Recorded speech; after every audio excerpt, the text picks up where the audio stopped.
Astaghfirullah. Bismillahirrahmanirrahim. Assalamualaikum warahmatullahi wabarakatuh. Alhamdulillah wassalatu wassalamu ala Rasulillah wa ala alihi wa sahbihi wa mawalah wa la hawla wa la quwata illa billahi wa ba'd. Alhamdulillah, di malam hari ini kita kembali melanjutkan tafsir surah Al-Baqarah, dan kemarin kita masih bercerita tentang kisah Nabi Allah Adam alaihi salatu wassalam dan sujudnya para malaikat kepada Adam alaihi salatu wassalam sampai ayat ke-35 kalau tidak salah ya. A'udzubillahi minasyaitonir rajim. Bismillahirrahmanirrahim. Fa'azallahuma asyaitanu anha fa'akhrajahuma mimma kana fi. Wa qulna ihbitu ba'dukum li ba'din adu wa lakum fil ardi mustaqarrun wa mata'un ilahin. Fatalaqqa Adamu min rabbih kalimatin fataba alaihi innahu huwat tawwabur rahim. Qulna ihbitu minha jami'a fa imma ya'tiyannakum minni hudan faman tabi'a hudaya fala khaufun alaihim wala hum yahzanun. Maka syaitan pun kemudian menggelincirkan keduanya, maksudnya Adam dan Hawa, anha dari surga. Fa akhrajahuma, maka Allah Subhanahu wa taala mengeluarkan keduanya mimma kana fi, dari apa-apa yang ada di dalam surga tersebut. Wa qulna ihbitu, dan kami katakan turunlah kalian, maksudnya Adam, Hawa dan Iblis. Ba'dukum li ba'din adu, sebagian kalian akan menjadi musuh bagi yang lainnya. Walakum fil ardi mustaqarrun wa mata'un ilahin, dan bagi kalian di bumi sebagai tempat tinggal kalian, dan kami berikan kenikmatan sampai batas waktu yang ditentukan. Fatalaqqa Adamu min rabbih kalimatin, maka Adam pun kemudian diajarkan dari Rabbnya beberapa kalimat, maksudnya kalimat tobat. Fataba alaihi, maka Allah pun mengijabah tobatnya. Innahu huwat tawwabur rahim, dia zat yang maha penerima tobat dan maha kasih sayang. Qulna ihbitu minha jami'an, kami katakan turunlah kalian semuanya, maksudnya Iblis, Adam dan Hawa. Fa imma ya'tiyannakum minni hudan, kelak kalau datang petunjukku kepada kalian, faman tabi'a hudaya, siapapun yang mengikuti petunjukku, fala khaufun, tidak perlu ada takut, alaihim, atas mereka, wala hum yahzanun, dan tidak perlu mereka bersedih hati. Baik. Ma'asyiral muslimin yang dimuliakan Allah Subhanahu wa taala, ayat ini menjelaskan kepada kita tentang permusuhan antara Iblis dengan Adam dan juga Hawa, dan kelak dengan anak turunannya.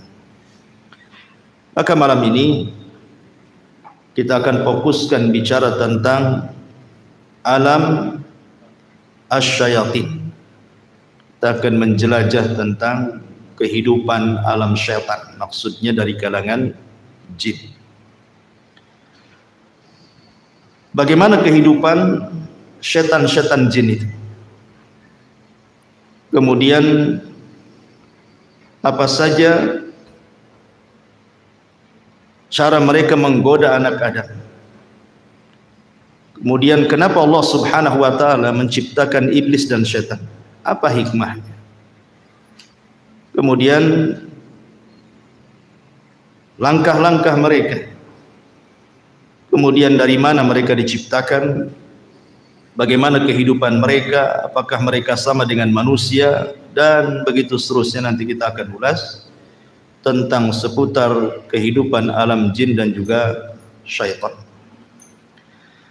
Ma'asyiral muslimin yang dimuliakan Allah Subhanahu wa taala, pertama kita harus meyakini tentang wujudul jin. Jin itu ada. Kenapa saya membahas soal jin dan syaitan? Karena iblis itu bagian daripada jin.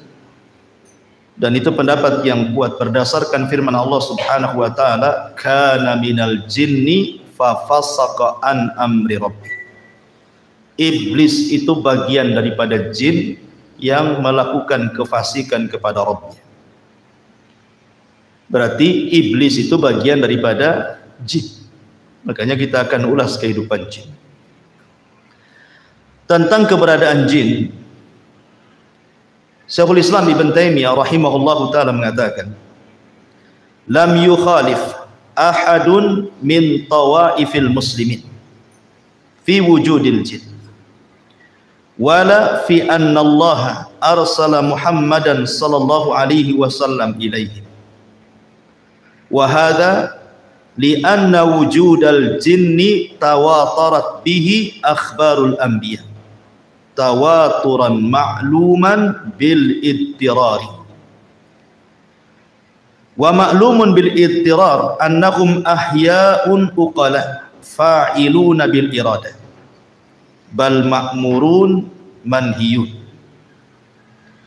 Syekhul Islam Ibn Taimiyah rahimahullahu ta'ala mengatakan, tidak ada satupun kelompok dari kalangan kaum muslimin yang menyelisihi tentang keberadaan adanya jin. Dan juga tidak ada yang menyelisihi bahwa Allah Subhanahu wa taala mengutus Nabi sallallahu alaihi wasallam juga untuk mereka. Jadi nabinya jin juga adalah nabinya manusia. Kemudian beliau mengatakan, wahada, dan karena inilah sesungguhnya keberadaan jin itu sesuatu yang sifatnya mutawatir, sudah tersebar, yang dihabarkan para nabi sebelumnya. Bukan hanya Nabi sallallahu alaihi wasallam, para nabi sebelumnya juga menghabarkan tentang keberadaan adanya jin. Dan mereka adalah makhluk yang hidup, berakal, mereka melakukan sesuatu karena kehendak, dan mereka diperintah dan juga dilarang. Dari sini menunjukkan bahwa jin itu ada, walaupun tidak bisa kita rasakan keberadaannya. Maksudnya tidak bisa kita lihat, tapi kita bisa rasakan keberadaan mereka. Itu kita bisa rasakan sebagaimana kita bisa merasakan keberadaan para malaikat. Maka jin juga sama, kita bisa merasakan keberadaan mereka. Dari mana kita tahunya? Ketika kita kemudian tergerak untuk melakukan perbuatan jahat, perbuatan maksiat, maka itu tandanya bahwa siapa yang menyuruh perkara-perkara itu was-was daripada syaitan dari kalangan jin. Sama ketika kita tergerak untuk mengaji ke sini, untuk ibadah, untuk taat, itu karena dorongan para malaikat. Artinya bahwa bukan sesuatu yang kita tidak bisa melihat, bendanya tidak ada. Contoh saja kipas ini, kita bisa rasakan anginnya, tapi apakah antum bisa mensifati anginnya berbentuk apa? Kan tidak bisa, tapi kan kita bisa rasakan. Dan Allah Subhanahu wa ta'ala berfirman di dalam Al-Quranul Karim, tepat dalam surah Al-A'raf 27, innahu yarakum huwa wa qabiluhu min haitsu la tarawna. Sesungguhnya mereka, maksudnya kalangan jin itu, mampu melihat kalian, dia maksudnya iblis dan seluruh kabilah-kabilah jin, dari tempat yang kalian tidak mampu melihat mereka. Makanya jin kenapa disebut jin? Lijtinanihim au istitarihim. Maksudnya kenapa disebut jin itu? Karena tertutup. Makanya bayi dalam perut itu disebut janin, diambil dari kata jin karena tidak tampak, kan gitu. Karena jin itu tidak tampak. Ma'asyiral muslimin yang dimuliakan Allah Subhanahu wa taala. Akan tetapi Walaupun sebagian ataupun seluruh manusia tidak sanggup melihat jin, tapi ada sebagian hewan mereka melihat jin. Kita manusia memang tidak ditakdirkan mampu melihat mereka dan mereka melihat kita, tapi ada sebagian hewan itu mampu melihat jin. Seperti dalam hadis Nabi SAW.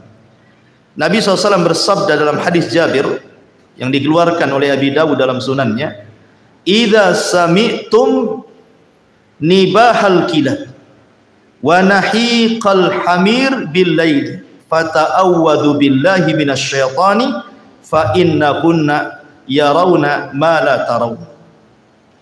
Kata Nabi SAW, apabila kalian mendengar gonggongan anjing ataupun suara keledai di malam hari, maka berlindunglah kalian kepada Allah dari syaitan, karena sesungguhnya dua hewan itu sedang melihat sesuatu yang kalian tidak bisa lihat.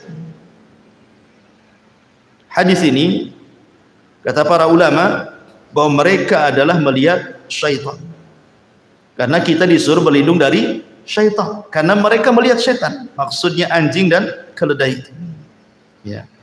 Artinya ada sebagian hewan itu yang ditakdirkan oleh Allah Subhanahu wa taala melihat mereka, tapi kita selamanya tidak akan melihat mereka. Tapi sebagian para ulama mengatakan sebagai keadilan Allah, ketika di dunia kita tidak bisa melihat mereka, maka di akhirat kita bisa melihat mereka, mereka pula tak bisa melihat kita. Dibalik gitu ya. Kalau di dunia kan kita tidak bisa melihat mereka, tapi di akhirat kita bisa melihat mereka. Itu ada sebagian ulama mengatakan seperti itu. Taib ma'asyiral muslimin yang dimuliakan Allah Azza wa Jalla. Pertanyaannya, kenapa Allah Subhanahu wa taala menciptakan jin?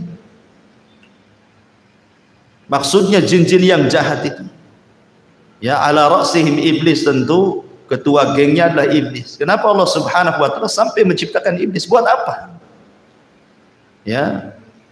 Maka kita katakan bahwa Allah Subhanahu wa taala adalah Maha Hakim, Maha bijaksana. Artinya seluruh perbuatannya didasari karena sebuah hikmah. Jadi Allah Subhanahu wa taala ketika menciptakan sesuatu itu tidak ada yang sia-sia, tetapi ada hikmah di balik penciptaannya. Walaupun menurut kita, buat apa Allah menciptakan keburukan, menciptakan iblis, buat apa nyesatin orang saja kan itu. Tapi sekali lagi bahwa Allah Subhanahu wa taala punya hikmah al-balighah yang jelas, yang kita tidak tahu. Tapi yang jelas bahwa syaitan diciptakan oleh Allah Subhanahu wa taala, iblis dan keturunannya atau kabilah-kabilahnya, jin-jin yang jahat itu diciptakan oleh Allah Subhanahu wa taala memang ditakdirkan untuk menyesatkan umat manusia. Di antaranya adalah, tapi antum perlu tahu bahwa ketika iblis itu maksiat kepada Allah Subhanahu wa taala, bukan berarti Allah Subhanahu wa taala menciptakan iblis itu kurang ajar, sengaja diciptakan untuk kurang ajar kepada Allah, tidak. Kenapa demikian? Karena iblis itu punya ikhtiar sama dengan manusia. Dia punya kehendak sama dengan manusia, bisa membedakan mana hak mana batil. Tetapi dia malah memilih kesesatan dan meninggalkan petunjuk. Dari mana kita tahu? Dari firman Allah Subhanahu wa taala surah Al-Anfal surah 20 ataupun ayat ke-20, Allah mengatakan, wa idz zayyana lahumusy syaitanu a'malahum wa qala la ghaliba lakumul yawma minan nas wa inni jarul lakum falamma tara'atil fi'atani naqasa ala akibaihi wa qala, di sini syahidnya, inni bari'um minkum inni ara ma la tarawna inni akhafullah wallahu syadidul iqab. Dan ketika syaitan menghiasi kepada mereka orang-orang kafir jahiliyah itu tentang amal-amal mereka, maksudnya syaitan itu mengkompori, menjadi provokator supaya orang-orang kafir Quraisy itu berperang melawan Nabi. Kemudian syaitan menjanjikan, la ghaliba lakumul yaum, kalian tidak mungkin kalah dalam peperangan ini, kalian pasti menang. Ya. Wa inni jarul lakum, tenang, aku tolong kalian. Karena ketika itu iblis menjelma seseorang yang sudah tua, Syekhun Najd, ikut dalam rapat itu. Ya. Kemudian dia memberikan janji kepada orang-orang kafir Quraisy akan menolong dengan membawa pasukan kan gitu.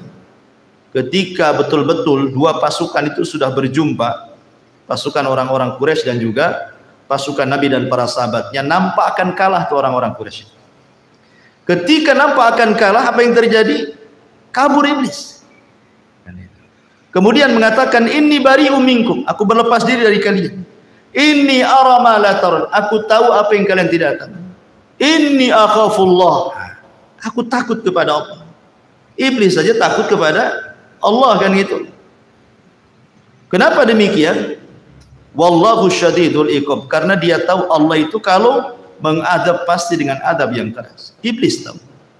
Artinya tersesatnya iblis itu bukan karena Allah menciptakan iblis untuk sesat, tidak. Sesatnya iblis itu karena kehendak dia. Sama dengan manusia kan. Manusia sesat itu karena kehendaknya. Karena Allah Subhanahu wa taala sudah membuat dua jalan kan. Wa hadainahu najdain. Kami jadikan dua jalan, ini jalan ke surga, ini jalan ke neraka. Iblis pula milih jalan ke neraka. Berarti bukan karena kehendak Allah. Bukan Allah sengaja menciptakan iblis untuk sesat gitu ya. Jadi kesesatan iblis itu karena ikhtiar dia. Ya. Ma'asyiral muslimin yang dimuliakan Allah Subhanahu wa taala. Dan di antara hikmahnya yang disebutkan para ulama. Kenapa Allah Subhanahu wa taala menciptakan iblis, jin, syaitan dan yang semacamnya? Pertama, idharu qudratillahi azza wa jalla. Allah ingin menampakkan kuasanya. Allah ingin menampakkan kekuasaannya kepada makhluknya. Di mana Allah Subhanahu wa taala sanggup menciptakan malaikat dari cahaya. Allah sanggup menciptakan Adam dari tanah, dan Allah pun sanggup menciptakan jin, syaitan dari api. Artinya ini kekuasaan Allah. Allah hendak menampakkan kekuasaannya bahwa Allah bisa menciptakan sekehendaknya yang tidak bisa dilakukan siapapun. Kemudian yang kedua, al-fitnatu lil bashar. Di antara hikmahnya adalah memang Allah ciptakan jin dan atas kehendaknya kemudian dia tersesat, Allah sengaja untuk menjadikan fitnah bagi manusia. Karena dengan adanya syaitan dan dia menjadi fitnah bagi manusia, maka disinilah nampak Allah Subhanahu wa taala hendak menguji mereka. Apakah manusia itu jujur? Apakah mereka tidak jujur dalam keimanan?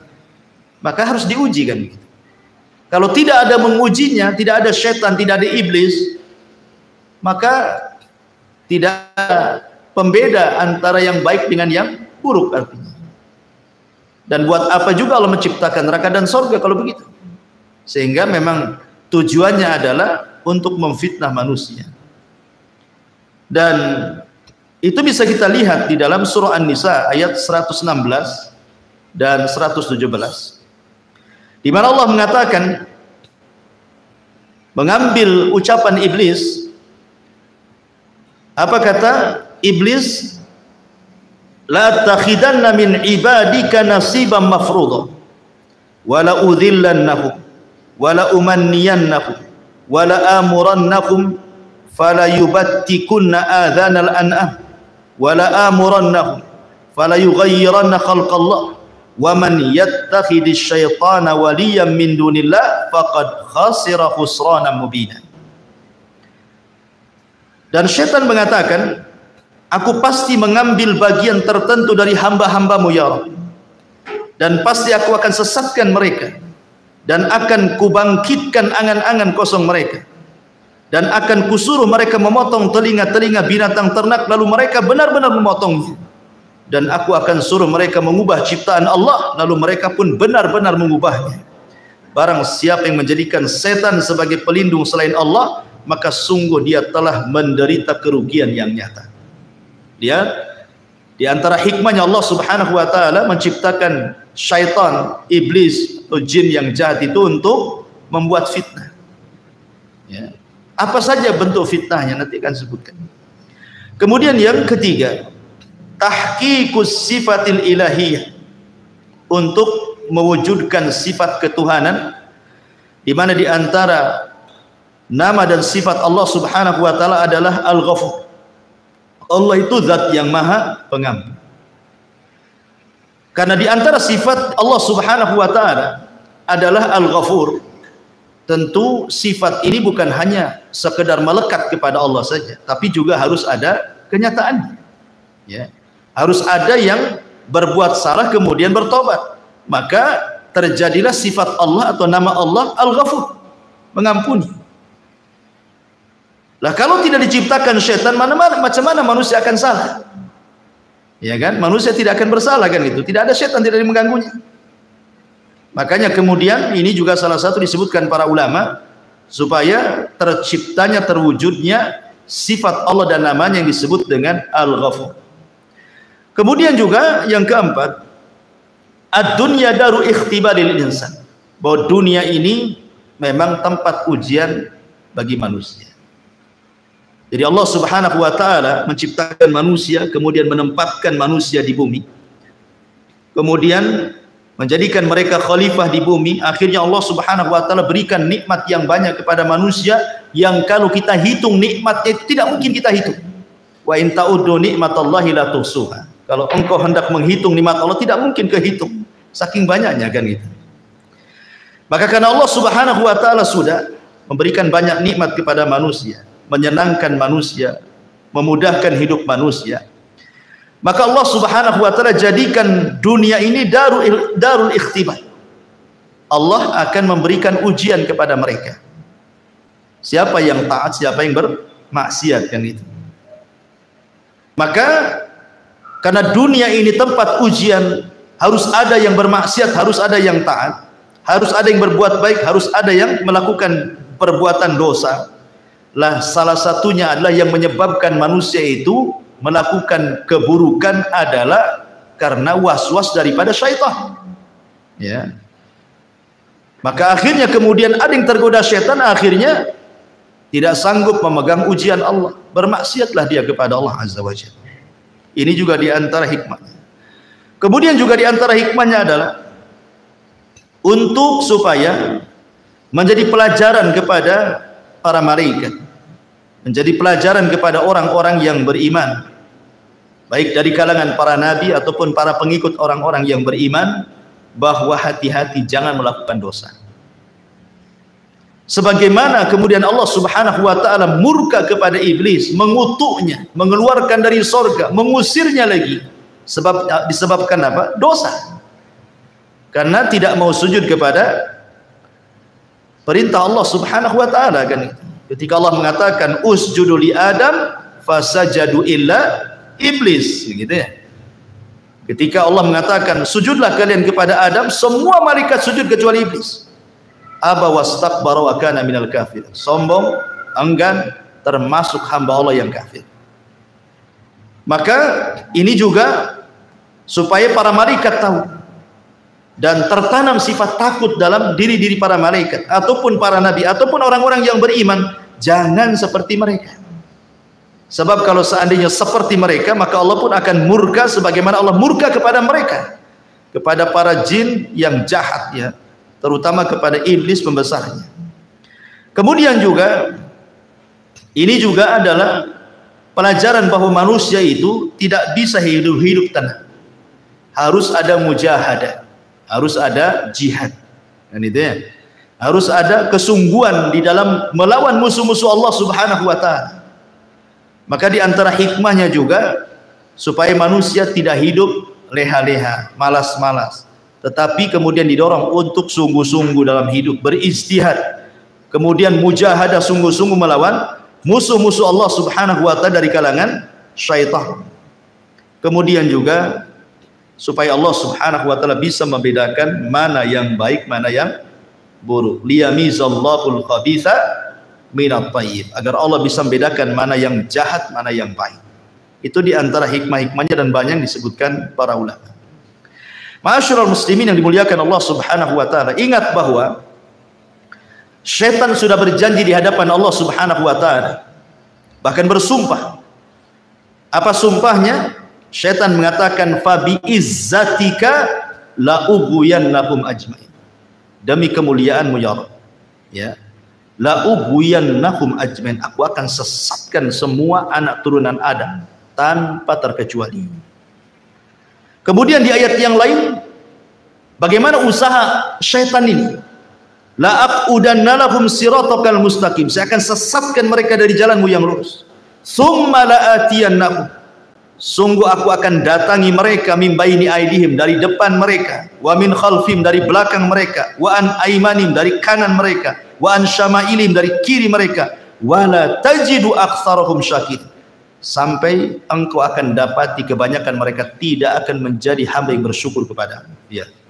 Jadi dari sini menunjukkan bahwa iblis antaranya itu dari jin-jin yang jahat, dari kalangan syaitan itu, mereka akan berusaha dari arah mana saja. Ya, dari arah mana saja, dengan cara apa saja untuk menyesatkan anak Adam, baik dengan jalur yang baik ataupun dengan jalur yang jahat. Ulama menyebutkan bahwa di antara langkah syaitan atau khutuwati syaitan itu ada 7. Ya, di antara langkah-langkah syaitan itu ada 7. Yang pertama, syaitan itu akan membuat manusia kalau tidak kufur musyrik, disuruh menyekutukan Allah Subhanahu wa taala atau melakukan kekufuran.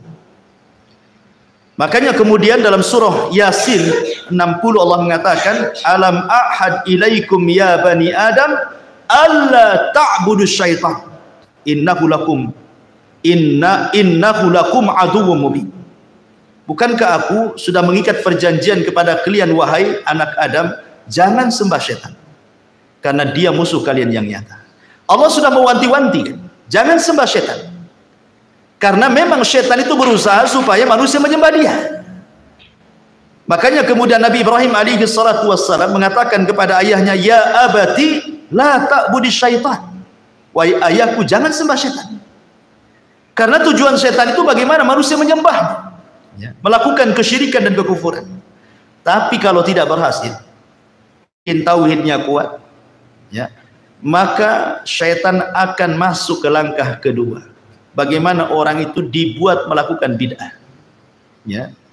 Bagaimana orang itu menyelisihi Nabi, menyelisihi sunnah-sunnah, menyelisihi petunjuk-petunjuknya, akhirnya kemudian disesatkan dari jalan Nabi SAW. Maka mereka berusaha untuk mengacau manusia supaya jauh dari petunjuk Nabi. Makanya ketika kita bicara tentang hadis haud, hadis telaga, ada sekelompok orang itu yang tidak boleh minum, dicegat malaikat, diusir. Kemudian dikatakan oleh Nabi SAW, ummati ummati ya Rabb, mereka umatku biarkan minum. Tapi kemudian dikatakan kepada Nabi SAW, innaka la tadri ma ahdatsu ba'daka innahum ghayyaru wa baddalu. Muhammad, kau tidak tahu apa yang terjadi dengan umatmu sepeninggal. Mereka merubah-rubah syariat, mereka jauh dari petunjuk, mereka tersesat, ya, dan itu adalah langkah syaitan. Kalau tidak bisa antum melakukan itu, karena mungkin antum kuat tamasuk dengan sunnah, memegang sunnah Nabi SAW, turun ke tingkatan ketiga, antum dibuat melakukan dosa besar. Antum dibuat melakukan dosa besar. Allah Subhanahu wa taala mengatakan dalam surah Al-Baqarah ayat 268, asy-syaitan ya'idukumul faqra wa ya'murukum bil fahsya. Syaitan akan membisikkan di telinga kalian, jangan sedekah, jangan zakat, jangan infak, nanti kau fakir, ya. Wa ya'murukum bil fahsya. Kemudian syaitan memerintahkan untuk melakukan kekejian, zina, homoseksual, lesbi, mencuri, minum khamar, macam-macam, ya. Maka kalau tidak bisa nih, maka mungkin orang ini kuat ibadahnya, kuat takutnya kepada Allah Subhanahu wa taala, maka turun ke tingkatan keempat. Syaitan akan mengarahkan antum untuk melakukan as-saghair, dosa-dosa kecil. Mungkin dosa besar tidak, ya. Anda tidak melakukan zina, tapi Anda melihat aurat perempuan, ya kan? Seperti itu dibuatnya, kemudian orang itu melakukan dosa kecil. Kemudian kalau tidak bisa juga, karena memang Anda ini kokoh akidahnya, kokoh sunnahnya, kokoh ibadahnya, maka setan akan beralih ke nomor 5, lebih rendah lagi. Apa itu? Disibukkan dengan perkara-perkara mubah. Perkara-perkara mubah. Ya, nonton bola itu mubah. Tidak ada hukum. Tetapi ketika melalaikan sampai nobar antum, sampai jam berapa nobar? Sampai jam 4. Jam 4 ngantuk pula antum. Akhirnya lewatlah subuh. Itu kan?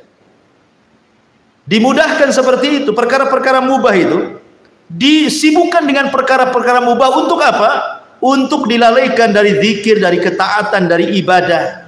Akhirnya dengan menyibukkan perkara yang mubah, dampaknya adalah lupa kepada ibadah. Ini yang nomor 5. Oh, tidak bisa juga rupanya. Yang nomor 5 ini tak bisa juga nih.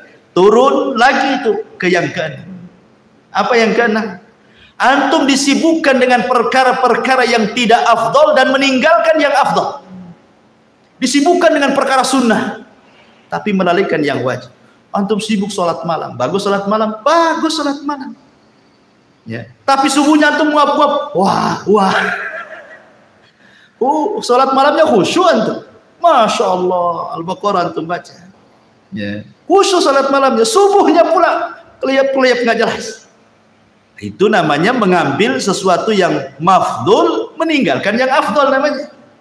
Yang tidak afdol, yang sunnah antum kerjakan dengan khusyuk, dengan luar biasa, yang jelas-jelas wajib pula akhirnya antum lalaikan.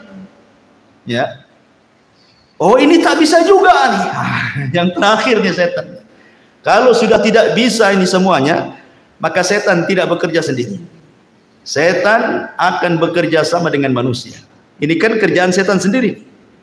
Dia sudah nggak sanggup nih sendirian nih. Ini harus dilawan rame-rame nih. Kerjasamalah setan dengan manusia. Ya, kerjasama dengan dukun-dukun, dengan paranormal, dengan orang-orang jahat, orang-orang zalim gitu ya.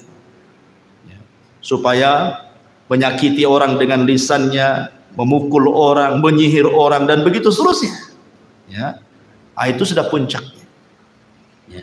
Inilah yang disebut dengan khutuwati syaitan, langkah-langkah syaitan. Makanya Allah mengatakan wala tattabi'u khutuwati syaitan. Janganlah kalian mengikuti langkah-langkah syaitan yang 7 ini. Kenapa? Innahu lakum aduwwum mubin. Karena dia adalah musuhmu yang nyata. Karena syaitan ini cerdas, ikhwan. Terkadang dia masuk ke makanan. Ya kan? Masuk ke makanan dia supaya manusia perkara-perkara ibadah susah dimasukkan. Masuk soal makanan. Kita tahu bahwa makanan itulah yang menumbuhkan daging manusia. Yang mempengaruhi manusia itu makanan dan minuman. Maka setan berusaha bagaimana kemudian orang ini memasukkan makanan yang haram, minuman yang haram, entah zatnya haram atau cara mengambilnya dengan cara haram, supaya kalau nanti dia berdoa tidak mustajab lagi doanya. Sebagaimana hadis Nabi SAW ketika menyebutkan dzakara ar-rajul yutilus safar asy'atha aghbar yamuddu yadayhi faqala ya rabbi, kata Rasulullah, mat'amu haramun wa mashrabu haramun wa malbasu haramun wa ghadiya bil haram, kaifa yustajabul, kata Rasul.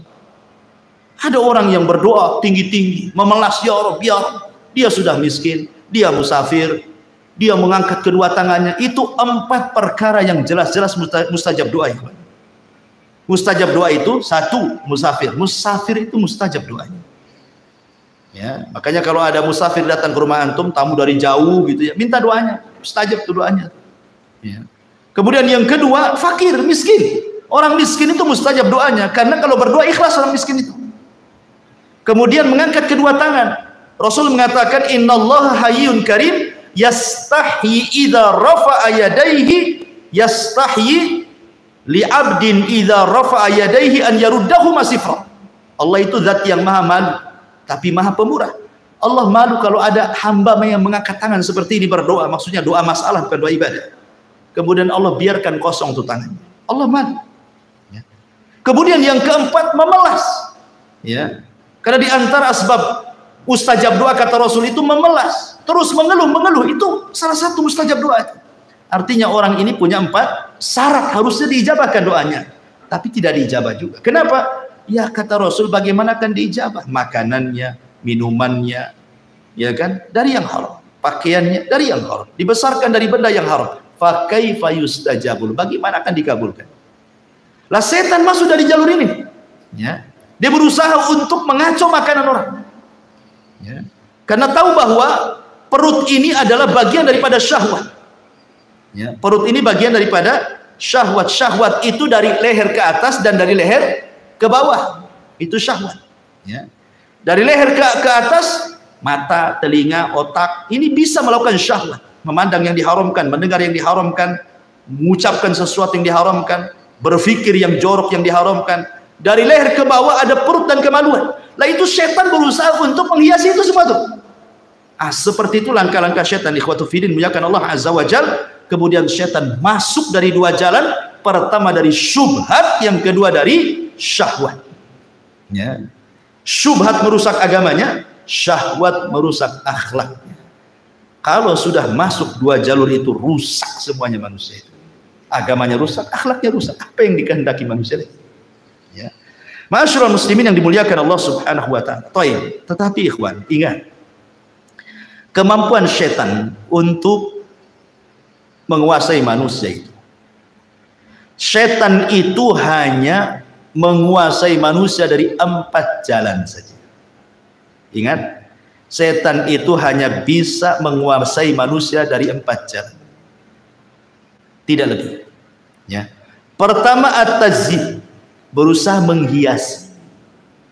Yang hak dihiasi jadi batil. Yang batil dihiasi jadi hak.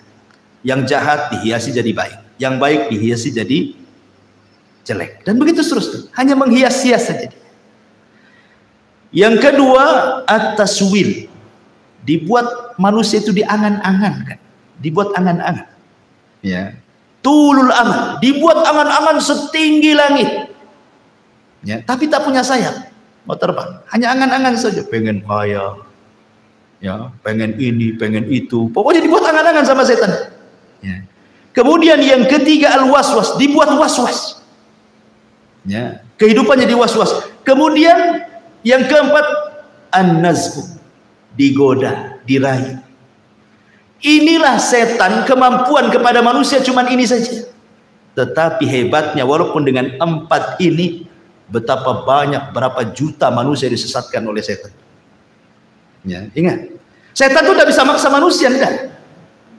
Kamu jangan sholat, tidak bisa. Setan nggak akan bisa memaksa orang. Ya, setan itu tidak mungkin memaksa orang. Setan itu hanya mampu untuk 4 perkara saja. Dia tidak bisa menyakiti orang. Ya, tidak bisa. Jadi menyesatkan Bani Adam itu cuma dari 4 ini saja. Tapi dengan 4 perkara ini, subhanallah, jutaan manusia tersesatkan. Hebatnya setan. Mana dalilnya? Pertama, surah Al-A'raf ayat 200. Allah mengatakan, wa imma yanzaghannaka minasyaitani nazghun fasta'id billah innahu sami'un alim. Dan jika setan sedang menggodamu, ini pertama menggoda nih. Ya, gimana lah orang menggoda? Kan antum tahu menggoda istri antum kan antum tahu. Ya, istri goda antum pengen uang kan tahulah, paham. Itulah arti menggoda. Ya. Lah setan tuh goda kita juga gitu. Maksiat, jangan tidur, maksiat sana. Kan digoda-goda kan? Ya. Enak loh maksiat itu. Ma'asyiral muslimin yang dimuliakan Allah Azza wa Jal. Kemudian Allah mengatakan, jika setan datang menggodamu, maka berlindunglah kepada Allah, sungguh Dia Maha mendengar lagi Maha mengetahui. Ini yang pertama. Yang kedua, Allah mengatakan dalam surah Al-Anfal ayat 48. Ya. Allah mengatakan, wa id zayyana lahumus syaitan. Ingatlah ketika setan menjadikan terasa indah bagi mereka perbuatan dosa. Jadi tugas setan mengindah-indahkan saja, ya kan? Mengindah-indahkan bagaimana perkara dosa itu jadi baik gitu. Perkara jahat itu seolah-olah taat, perkara buruk itu seolah-olah indah gitu. Ya. Ini yang kedua. Yang ketiga disebutkan dalam surah An-Nas ayat 5. Antum hafal semua, alladzi waswisu fi sudurin nas. Dialah yang memberikan was-was, dorongan-dorongan, bisikan-bisikan. Ya. Kemudian yang terakhir dalam surah Muhammad ayat 25. Allah mengatakan, innal ladzina irtaddu ala adbarihim min ba'di ma tabayyana lahumul huda asyaitanu sawwala lahum wa amla lahum. Apa katanya? Sesungguhnya sesungguhnya orang-orang yang berbalik kepada kekafiran setelah petunjuk itu jelas bagi mereka, setanlah yang telah merayu mereka dan memanjangkan angan-angan mereka. Ya, jadi setan itu, saya ulangi, dari 4 cara tuh menyesatkan orang itu. Pertama menghiasi, yang kedua membuat angan-angan, yang ketiga membuat was-was, yang ketiga menggoda-goda. Tapi dengan 4 cara ini, betapa banyak kemudian kemaksiatan yang terjadi. Pembunuhan, perzinahan, minum khamr, ya kan, kejahatan, penghinaan, cacian, makian, merendahkan, ghibah, namimah, macam-macam dosa keluar tuh. Ya kan? Lihat ketika Qabil membunuh Habil. Siapa yang ngasih waswas Qabil? Syaitan. Bil, tengoklah tuh cewek yang akan kau nikahi, tengok pula kembaranmu cantik mana, kan begitu. Tengoknya kembarannya lebih cantik. Tengok kembaran Habil kok tak cantik. Tak mau saya. Kan gitu ya. Dia digoda. Coba bayangkan. Akhirnya berakhir apa? Dibunuh pula si Habil. Hanya gara-gara godaan bisa bunuh orang. Ya. Hanya gara-gara godaan bisa bunuh orang. Ingat kisah Abid Bani Israel yang dititipi seorang wanita. Ya, awalnya baik-baik saja, tapi naruh makanan di depan pintu, setan datang. Kok ini ulama Bani Israel, tak sopan kau naruh makan di depan pintu. Ketuklah pintunya, ucapkan salam, nanti mati kau tak tahu, katanya. Akhirnya ngetuk pintu. Selama itu dia tidak pernah mendengar suara perempuan juga. Ketika assalamualaikum, dia jawab waalaikumsalam, setan masuk. Oh, indah juga itu suaranya. Baru suaranya. Kadang-kadang suara itu menipu. Dulu belum ada televisi, masih pakai radio. Antum dengar suara perempuan siaran di radio itu, kayaknya indah, suara cantik, padahal orang hitam. Ya, jelek kan. Kadang-kadang orang kan terpengaruh dengan suara kan. Iya kan? Mulailah dia. Setan datang lagi. Tak sopan lah. Hanya naruh ngetuk pintu. Tanyalah kebutuhannya. Mungkin dia butuh apa-apa. Boleh tanya. Ya. Akhirnya ditanya, bagaimana kondisimu? Baik. Apa butuhmu? Ini. Lama-lama kata setan, tak bagus juga. Dia sudah lama ditinggalkan saudaranya. Dia pun perlu ngobrol, boring, stres katanya. Akhirnya ngobrol, zina, hamil. Setelah hamil apa? Setan ngomong, nanti kalau saudaranya datang dari jihad, tahu kau yang menghamilinya, kau akan dibunuh. Kalau kau ingin selamat, bunuh bayinya, hilangkan barang buktinya. Nah, mulai membunuh. Ya, sudah dibunuh bayinya, datang pula setan. Apa wanita itu tidak akan cerita sama saudaranya? Pasti cerita juga tuh. Sebaiknya kau bunuh juga daripada kau dibunuh. Dibunuh semuanya, habis sebenarnya. Sampai di sini tidak juga. Akhirnya saudaranya datang dari jihad, nanya adik. Kata setan, berdusta saja. Ya. Bilang saja pergi, entah kemana. Dibilangnya tidak ada pergi.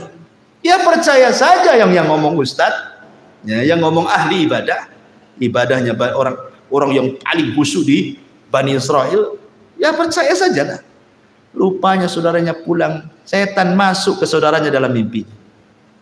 Dikasih tahu bahwa yang membunuh adalah si pendeta itu. Oh, marah saudaranya. Berangkat dia. Sebelum datang setan pula datang ke pendetanya. Itu saudaranya sudah datang bawa pedang tuh. Membunuh kamu. Kau ingin selamat? Gampang, sujud sama aku katanya. Sujud dia. Datang saudara ditebas kepalanya. Lagi sujud sama setan, mati dia. Subhanallah. Tuh, bayangkan kan, khutuwatus syaitan. Ya, macam-macam dosa dilakukan dia sampai ke tingkat kufur menyembah setan. Begitulah setan menggoda anak Adam, ma'asyiral muslimin yang dimuliakan Allah Azza wa Jalla. Dari sini kita harus mengenal, setelah kita tahu langkah-langkahnya, maka kita harus tahu juga waktu-waktu setan. Kemudian tempat-tempat setan. Harus mengenal bagaimana setan bermuamalah dengan manusia. Kita harus kenal supaya kita bisa menjauhinya. Adapun waktu-waktu setan, pernah saya jelaskan bahwa Waktu setan itu ada 3. Pertama, mendekati waktu maghrib. Nabi SAW bersabda dalam sebuah hadis bahwa apabila datang menjelang maghrib, istajnahal lailu, au kana janhul laili fakuffu sibyanakum fa inna syaitan tantashiru hina idzin. Kata Rasul, apabila mendekati waktu maghrib, ya, menjelang terbenamnya matahari, kata Nabi SAW, tahan anak-anak kalian, jangan main di luar rumah, masukkan ke rumah, kunci jendela, kunci pintu. Itu setan lagi menyebar di mana-mana. Ya, setan lagi banyak di mana-mana. Kenapa? Dikhawatirkan setan akan masuk ke anak-anak kita. Ya, bisa saja kemudian kesurupan dan begitu seterusnya, kan itu. Makanya waktu ini jangan sampai kemudian mengeluarkan anak-anaknya. Ini namanya waktu setan. Ini satu.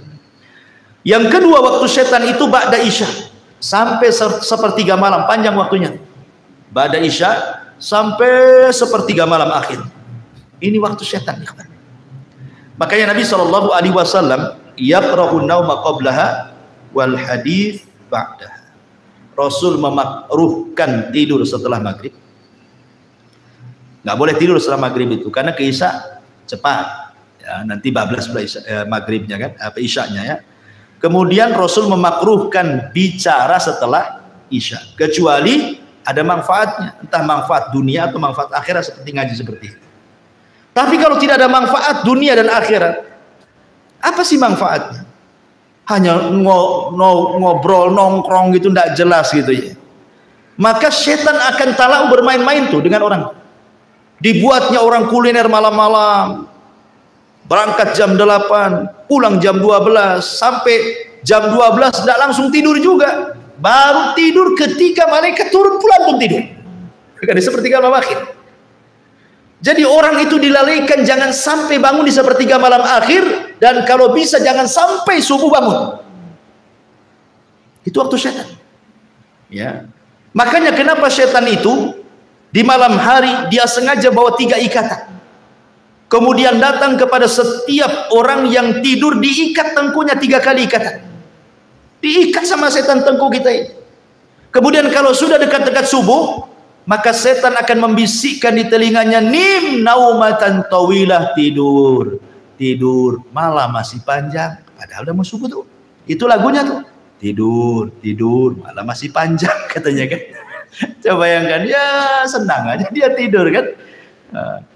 Makanya kata Nabi SAW, kalau dia terbangun wa dzakarallah, langsung dia membaca alhamdulillahilladzi ahyana ba'dama amatana wa ilaihin nusyur, 1 ikatan hilang. Kalau dia berwudu, 2 ikatan hilang. Kalau dia sholat, hilanglah semua ikatan sehingga dia menjadi jiwanya baik dan menjadi nasyid, rajin. Rajin. Ya. Rajin itu artinya tidak jadi pemalas. Ya. Ini yang kedua. Yang ketiga, waktu setan itu menjelang zuhur, kubalai zuhur, ya sekitar jam 11, setengah 11 sampai jam 12 lah gitu ya. Itu namanya waktu setan. Dari situlah Nabi SAW mengatakan apa? Kilu fa inna syaitana la yakin. Tidurlah siang karena setan tidak pernah tidur siang. Ya, ya bukan tidur betulan, tidur ya mungkin 10 menit jadilah, walaupun ya sleep chicken. Tidur biasa saja walaupun tak nyenyak gitu. Bahkan menurut penelitian Profesor Amerika itu, orang yang membiasakan tidur siang menjelang zuhur itu ya antara jam 11 gitu ya, tidur 10 menit jadilah, walaupun tidak tidur beneran rebahan-rebahan itu, maka akan dijauhkan dari stroke dan akan diperbaiki jantungnya, kata mereka ya. Walaupun nggak diteliti orang, kita yakin bahwa setiap perintah itu ada hikmah. Sami'na wa ata'na, selesai. Ya, artinya sekali-kali gitu. Kita melakukan sunnah ini. Ini disebut dengan waktu-waktu setan. Ya. Ada juga waktu-waktu yang kita disuruh untuk isti'adzah. Ya, kapan itu? Pertama waktu marah. Ini setan masuk ke badan kita. Orang marah itu setannya masuk. Waktul ghadab.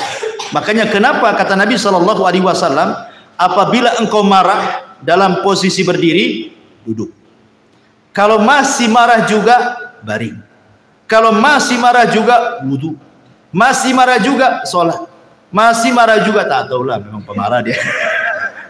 Artinya sudah macam-macam nih kan. Jadi tahap-tahapan Nabi SAW itu sudah dikasih tahu. Ya. Kemudian yang kedua, waktu syahwat. Waktu ketika orang itu syahwatnya bangkit. Istiadah kepada Allah Subhanahu wa Ta'ala. Apalagi anak-anak muda yang belum kawin, kan? Bahaya. Maka disuruh puasa untuk meredakan syahwat. Kemudian juga qabla shalah, menjelang waktu salat. Biasanya setan datang tuh. Kemudian diberatkan kaki melangkah untuk salat. Istiadah kepada Allah Azza wa Jalla. Ya. Kemudian yang keempat, al-iqdam ala a'malis salihati. Ketika hendak melakukan sebuah kebaikan. Entah mau kerja bakti di masjid gitu ya. Entah mau sedekah, entah mau apa, pokoknya ada saja. Nggak bisa lewat dia, lewat istrinya. Bang, jangan sedekah dulu lah bang. Kenapa deh? Ambillah motor dulu. Kan gitu. Jadi nggak bisa lewat dia, lewat istrinya kan itu.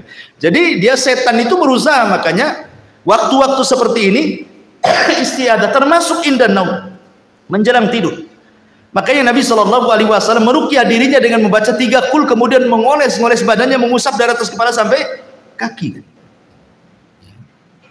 Untuk apa? Supaya jangan diganggu syaitan. Makanya Rasul itu memberikan irsyad kepada kita berwudu, ya kan, sebelum tidur. Kemudian membaca 3 qul, 3 kali diusapkan semua badan. Ya, kemudian kalau kita ingin bertasbih, tasbih 33 kali, tahmid 33 kali, takbir 34 kali, kan gitu ya. Baca ayat kursi. Nah, maka orang yang sebelum tidur seperti ini, ikhwan, saat tidur itu malaikat akan ada di samping kiri kanan kita. Setiap kita guling ke kiri, maka malaikat sebelah kiri akan mengatakan Allahumma gfir lahu, Allahumma arham. Ya Allah ampuni orang ini, ya Allah rahmati orang. Kalau berguling lagi ke kanan, malaikat sebelah kanan ngomong gitu juga sampai dia bangun. Coba bayangkan, seandainya Allah takdirkan dia meninggal dalam posisi dia sedang didoakan malaikat, ya kan? Tapi kalau nggak berdoa ya samping kirinya setan lah. Apalagi dibuat mimpi-mimpi buruk lagi mimpinya itu. Jatuh dari atas ranjang. Baik. Masyaallah muslimin yang dimuliakan Allah Azza wa Jalla. Ini juga diantara waktu-waktu kita disuruh untuk istiadah ya. Kemudian bagaimana setan itu masuk dalam kehidupan manusia? Kita tahu bahwa Allah Subhanahu wa Ta'ala berfirman dalam surah Al-Fatihah, Alhamdulillahi Rabbil Alamin.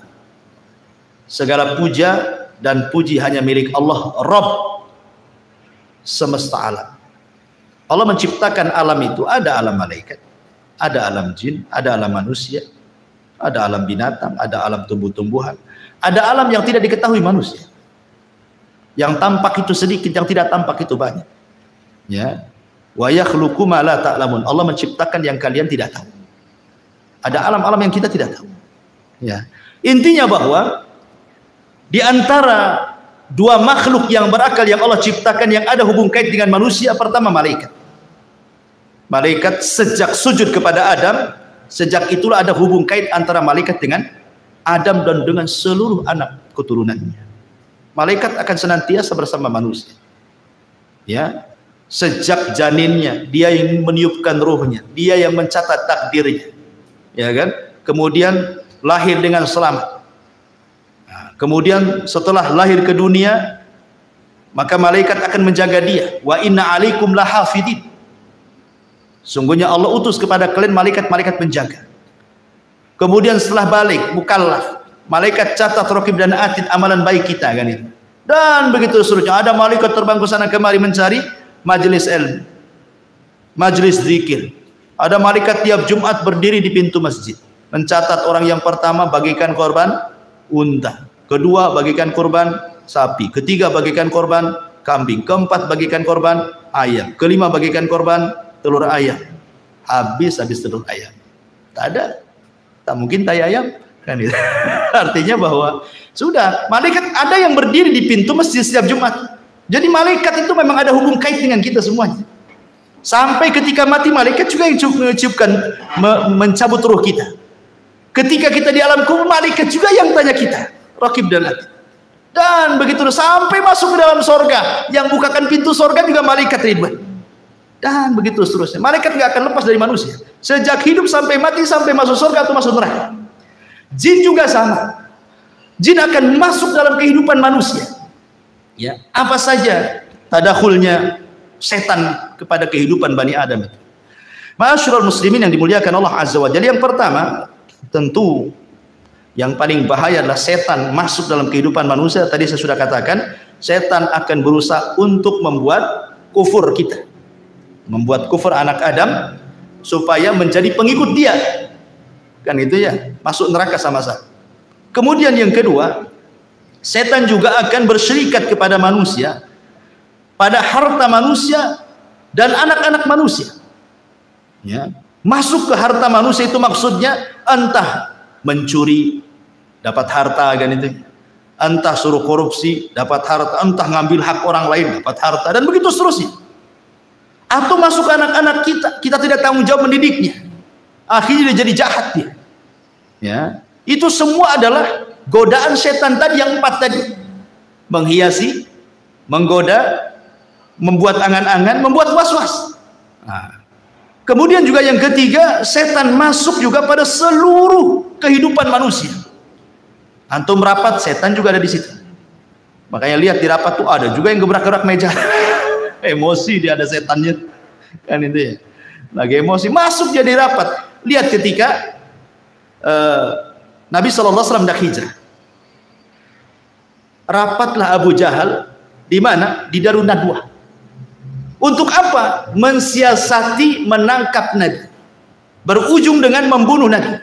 Itu siasatnya. Sehingga Allah mengatakan, wa idh yamkuru bikal ladzina kafaru liyuthbituka aw yaqtuluka aw yukhrijuk. Ketika setan membuat makar kepada manusia untuk memenjarakan Nabi, untuk membunuh Nabi, untuk mengusir Nabi. Jadi orang itu rapat. Abu Jahal dan ketua-tua kabilah rapat di Darun Nadwah. Datang setan menjelma manusia, ikut rapat pula di situ. Coba bayangkan, kalau rapat, setan pula pesertanya. Kira-kira gimana rapatnya? Kacau ya. Jadi manusia itu masuk ke rapat-rapat manusia itu. Ya. Jadi semua perkara-perkara manusia akan masuk di situ. Dan itu disebutkan dalam sebuah hadis Nabi SAW, inna syaitana yahduru ahadakum inda kulli syai'in min sya'ni. Setan akan masuk kepada salah seorang di antara kalian dalam seluruh perkara kehidupannya dia, sampai kepada makanan. Antum makan, ya, makan. Tiba-tiba kemudian ada, anggaplah nasi jatuh, ya. Setan masuk, jangan diambil, jangan diambil. Ya. Disuruh apa? Mubadzir. Dan Allah mengatakan innal mubadzirina kanu ikhwana syaitan. Orang-orang yang membadzirkan itu termasuk teman-teman setan. Makanya kata Nabi SAW, idza saqatat min ahadikum luqmah falyumithu, kata Rasul. Kalau antum lagi makan, tiba-tiba ada satu nasi jatuh, kata Rasul, ambil, makan. Sudah diambil sama Nabi. Jangan tabdzir, ya kan? Kenapa demikian? Karena Rasul mengatakan, summa liyakulha wala yada'aha lisyaiton. Makan yang jatuh itu jangan tinggalkan untuk setan. Rasul mengatakan jangan tinggalkan untuk setan. Berarti ada setan nunggu-nunggu jatuh tuh. Antum enggak tahu saja kan? Jadi setan tuh nunggu-nunggu depan antum tuh, kapan jatuh, kapan jatuh. Nah, kalau jatuh jangan diambil, jangan diambil. Gitu maksud. Kalau diambil, setan kelaparan dia, enggak makan. Tapi kalau antum yang masuk lebih sedikit daripada yang keluar, senanglah setan. Ya. Jadi jangan tabdzir, mubadzir. Apa banyak sekarang, naudzubillah, kita lindung kepada Allah, ikhwan. Terkadang kita sendiri mengalami di rumah-rumah kita. Kadang istri kita masak ini baru lebih. Terkadang yang dibuang ke tong sampah hampir tiap hari. Ya kan? Ya, ngaku saja. Ya, karena saya juga terkadang seperti itu. Kadang-kadang saya nasihati istri saya. Jangan banyak masak-masak. Kalau masak cukup Ya ibaratnya lebih baik kurang daripada berlebih kan gitu. Kecuali masak banyak untuk tetangga nggak apa-apa. Ya. Kalau untuk dimakan kemudian sampai sayur dibuang karena basi nggak kemakan, nasi dibuang hampir tiap hari, ya Allah kan. Ini sama aja untuk berkawan dengan setan namanya, ngasih makan setan kan. Ya, jadi ini juga sampai masuk kepada perkara-perkara seperti itu. Kemudian faida faragha falyul'iqhu asabi'ahu. Kalau selesai makan tidak cukup sampai di situ kata Rasul, jilati jari-jari kalian. Sampai Rasul nyuruh jilat-jilat. Namanya kalau habis makan kan banyak tuh makanan di tangan itu. Ini udah habis makan belum dijilat, masuk kobokan. Nah, itu tuh setan di kobokan. Itu ya, kawan. Ya, kenapa? Alasannya fa innahu la yadri fi ta'amihi yakunu barakah. Kata Rasul, karena kalian tidak tahu di mana berkah makanan itu. Apakah yang dimakan tadi, ataukah yang di tangan, ataukah yang jatuh. Ya. Ma'asyiral muslimin yang dimuliakan Allah Subhanahu wa taala, termasuk juga setan itu masuk pada pintu-pintu rumah Bani Adam. Jadi setiap hari setan itu jumlahnya banyak. Usia mereka lebih panjang dibandingkan usia manusia. Ya, tapi tidak ada yang kekal. Semua setan juga mati, kecuali iblis saja yang kekal. Itu pun matinya nanti setelah tiupan sangkakala kan itu. Jadi setiap hari itu di rumah kita ini, di depan rumah kita ini, di depan pintu-pintu rumah kita itu setan sudah berjajar tuh. Semua rumah kaum muslimin.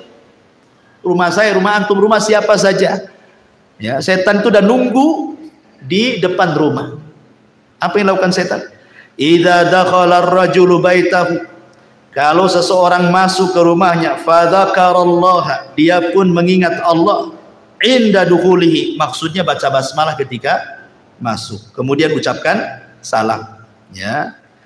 Apa kata Nabi Shallallahu Alaihi Wasallam? Wa inda ta'amihi, dan juga mengingat Allah saat makan menyebut Bismillah.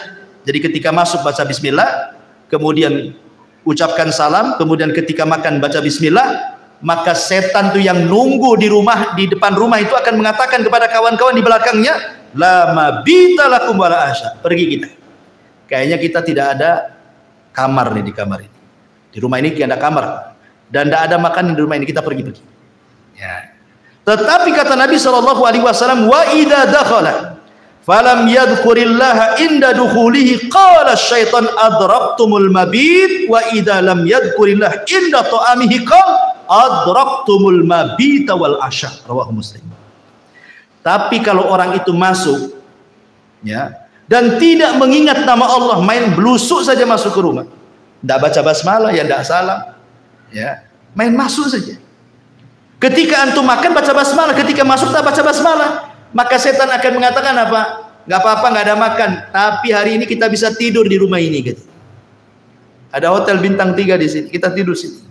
Tapi kata Rasul, kalau dua-duanya nggak baca basmalah, masuk tak baca basmalah, makan pun tak baca basmalah, apa kata setan? Adraktumul mabita wal asya. Maka setan akan berteriak ke kawan-kawannya, sini semua, kita nginep di rumah ini. Ada makan malam kita di sini, katanya. Subhanallah. Ya, bagaimana setan masuk loh ke rumah kita setiap hari. Ya. Ini kemudian juga contoh yang lainnya. Ya. Setan juga berusaha untuk masuk pada hubungan suami istri. Apa kata Nabi Shallallahu Alaihi Wasallam? Lau anna ahadakum idza ata ahlaha qala faqudiya bainahuma waladun lam yadurhu syaitan. Kalau seandainya salah seorang di antara kalian mendatangi keluarga, artinya melakukan hubungan, dan sebelum Anda melakukan hubungan Anda mengatakan bismillah, ya Allah jauhkan kami dari syaitan dan jauhkan syaitan dari apa yang Kau akan rizkikan kepada kami. Kemudian kita melakukan hubungan suami istri, maka setan tidak akan memadaratkan kita di situ. Artinya mafhum mukhalafahnya, kalau seandainya kita tidak baca ini, tidak ta'awud, tidak baca basmalah, berarti ya setan ikut terlibat di situlah maksudnya. Ya. Tapi bukan berarti kalau umpamanya tidak baca doa ini kemudian punya anak, berarti separuh setan separuh manusia. Nah, nggak ada, beda lah kan itu ya. Setan kan tercipta dari api, kita dari tanah. Ya. Jadi sudah beda bahan penciptaannya. Boleh jadi mungkin sifat-sifatnya kan itu. Baik. Kemudian setan juga berusaha untuk yufsid 'alan nas. Berusaha untuk merusak kesehatan manusia. Kesehatan. Merusak kesehatan biar sakit orang. Ya. Ini disebutkan oleh Nabi sallallahu alaihi wasallam, "Inni la a'lamu kalimatan law qalaha la dhahaba anhu alladhi yajid." Law qala a'udzu billahi minasyaitonir rajim. Kemudian kata Nabi sallallahu alaihi wasallam, sungguhnya aku inni la a'lamu, sungguh aku mengetahui satu kalimat. Lau qalaha, kalau seseorang mengatakannya, la dhahaba anhu alladhi yajid, maka akan menghilangkan apapun yang ada dalam hatinya dari kemarahan, kedengkian dan begitu seterusnya. Lau qala a'udzu billahi minasyaitonir rajim, ketika dia mengucapkan a'udzu billahi minasyaitonir rajim. Karena kita tahu bahwa marah itu adalah salah satu yang menyebabkan penyakit kan itu. Ya, kalau orang sering marah itu tinggi darahnya. Ya, bisa stroke orang itu. Ya, makanya setan juga berusaha supaya kita dengki, hasad, marah, itu supaya akhirnya kita sakit jadinya. Dimasukkan hasad kepada hati kita, hari-hari hasad sama orang. Apa nggak sakit badan kita? Mikirin orang terus kan? Ya. Jadi memang merusak kesehatan kita setan itu, berusaha seperti itu. Bahkan lebih daripada itu, setan itu membuat sedih manusia. Makanya doa yang sudah saya ajarkan dulu, ketika Nabi Shallallahu Alaihi Wasallam mengajarkan doa kepada Abu Umamah ketika berada di masjid karena sebuah hutang yang melilitnya kan. Kata Rasul, Abu Umamah ngapain kok pagi-pagi?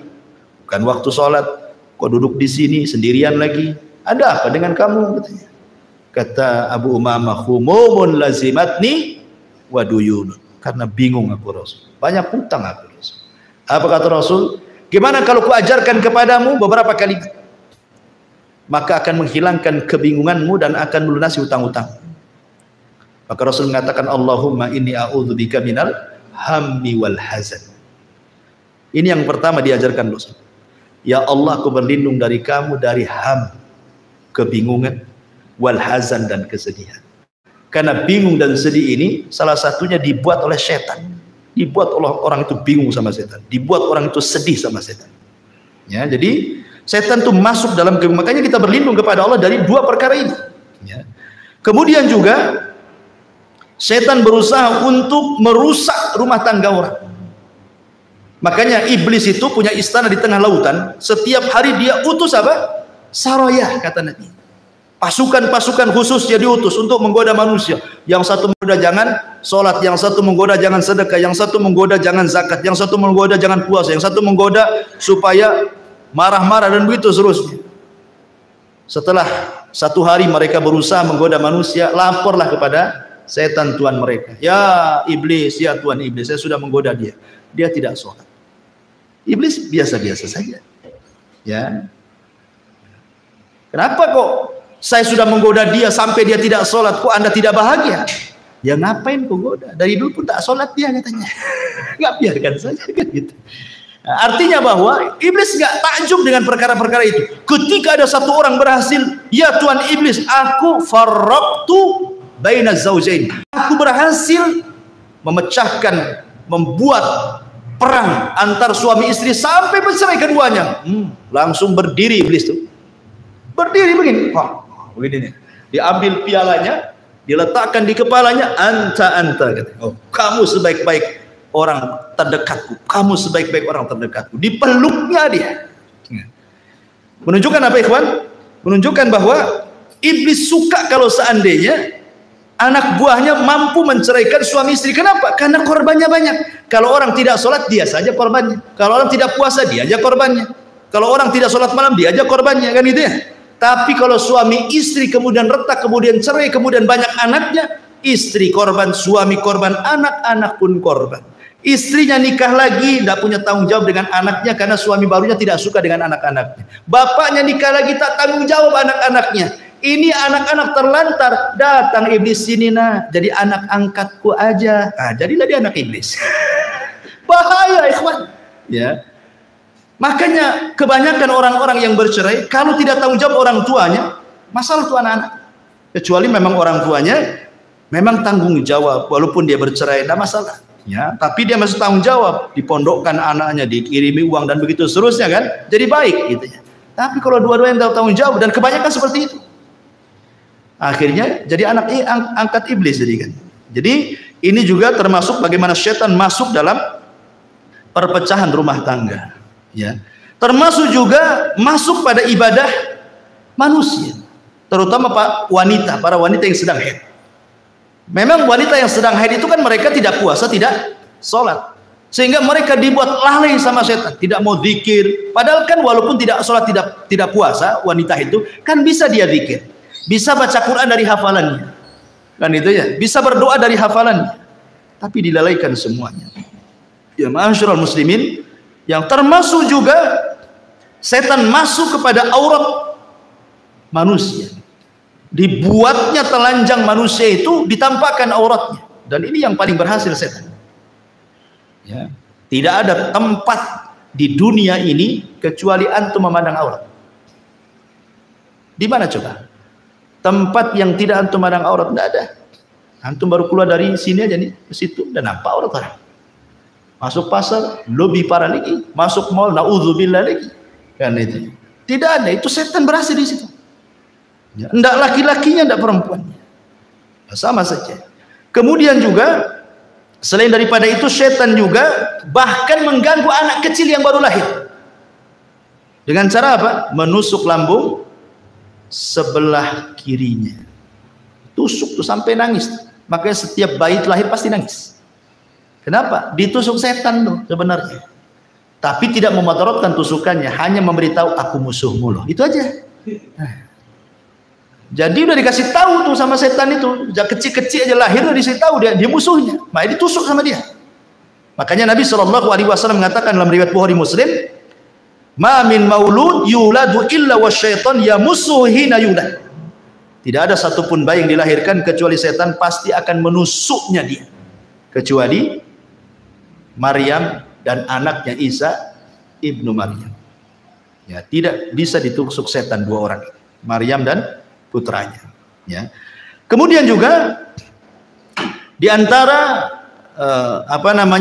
usaha setan untuk menggoda Bani Adam itu masuk kepada apa? Perkara-perkara bagaimana orang itu dilalaikan dari ibadah, zikir, baca Quran, dibuatnya futur orang.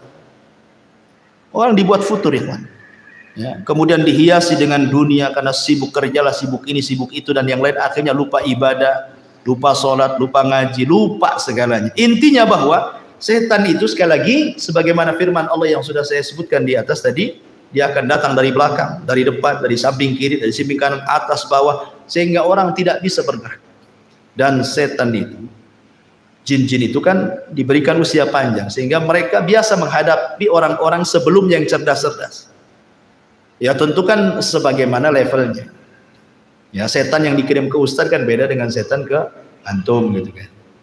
Setan yang dikirim ke ulama, ke syekh, ya mungkin lebih hebat lagi kan gitu ya. Jadi dengan level-levelnya. Karena kehidupan setan pun sama dengan kehidupan manusia. Baik, ma'asyiral muslimin yang dimuliakan Allah Subhanahu wa taala. Sedikit kita menjelaskan tentang gambaran jin dan syaitan ini. Kita tahu bahwa jin dan syaitan tercipta dari api. Ujungnya lah api. Allah mengatakan dalam surah Al-Hijr 27, wal janna khalaqnahu min qablu min naris sam. Dan kami telah ciptakan jin sebelum Adam dari api yang sangat panas. Dan juga Allah mengatakan dalam surah Ar-Rahman 15, wa khalaqal jan mim marijim min nar. Dan dia menciptakan jin dari nyala api. Dan juga Nabi SAW mengatakan khuliqatil malaikatu min nur wa khuliqal jan mim marijim min nar. Malaikat diciptakan dari cahaya, jin diciptakan dari nyala api. Dan jin diciptakan lebih dulu dibandingkan manusia. Dan malaikat diciptakan lebih dulu dibandingkan jin. Malaikat dulu diciptakan, kemudian jin, kemudian manusia. Adapun bentuk atau sebutan-sebutan jin dalam bahasa, sebagaimana disebutkan oleh Al-Imam Ibnu Abdul Bar dan yang lainnya, al-jinnu inda ahlil kalam wa ahlil ilmi bil lisan yanziluna ala maratibah Jadi jin itu menurut ahli kalam dan para ulama bahasa, mereka membagi jin itu menjadi beberapa bagian. Ya.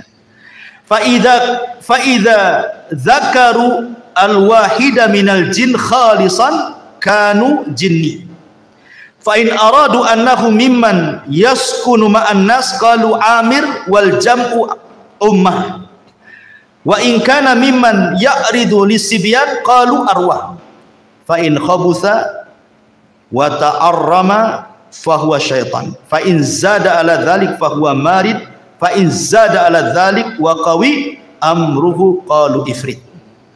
Jadi jin itu kalau jin murni maka disebut jin. Memang jin murni dia. Ya. Dia tidak macam-macam. Ya, dia tidak ganggu. Ya, jin muslim lah kayak gitu ya. Enggak ganggu dia. Ya jin-jin gitu saja. Ya. Kemudian yang kedua, kalau yang tinggal bersama manusia yang di rumah-rumah antum tuh, setiap rumah ada jin. Ya, maka disebut amir atau jamannya ammar atau ummar. Ya. Kemudian yang ketiga, jin yang mengganggu anak kecil. Itu disebut arwah. Kan ada anak kecil itu bi. Kok ada apa ya di situ? Nah, ya, anak-anak kecil kan kadang-kadang ngomong begitu kan. Itu bukan punya indera keenam, bukan indigo, bukan orang sakti itu. Kan ada tuh orang dibilang anak saya sakti karena melihat setan, melihat jin. Bukan indigo, itu orang kena kerasukan jin itu. Diruqyah anak kayak gitu. Nah, itu yang ganggu-ganggu anak-anak kita itu disebut arwah. Kadang-kadang dia nunjuk ke gelap. Kok nampak itu? Kita nengok tak ada apa-apa. Anak kecil ini ngomong ada di situ. Yang lambe-lambe dia katanya. Nah, itu disebut arwah, ya kan? Kemudian yang keempat, yang jahat dan sering mengganggu itu disebut setan. Nah, kalau jin yang jahat disebut setan. Ya. Kalau yang di atasnya setan lebih jahat lagi, itu disebut marid. Sampai ada dukun Yaman yang paling sakti, dia pernah menyihir ulama sampai buhulnya itu berapa meter pakai kain, itu jarumnya berapa ribu jarum dikubur di kuburan. Tobat dia, ya, dia cerita dukun nih habis tobat karena dia nyesel nih mengusir ulama masalahnya kan, tobat dia menceritakan ya tentang ditanya soal jin yang tidak mungkin beriman sama sekali, dia mengatakan namanya marid. Itulah yang kemudian oleh Nabi SAW disebut bahwa kalau datang bulan Ramadan maka setan-setan diikat. Siapa yang diikat? Jin marid ini yang diikat. Karena ini jin yang paling jahat. Dia tidak ada jin marid yang beriman. Jahat sekali mereka. Ya, makanya diikat jin-jin yang ini. Tapi yang lain-lainnya tetap aja dilepas. Ya. Jadi tidak semua setan diikat di bulan Ramadan.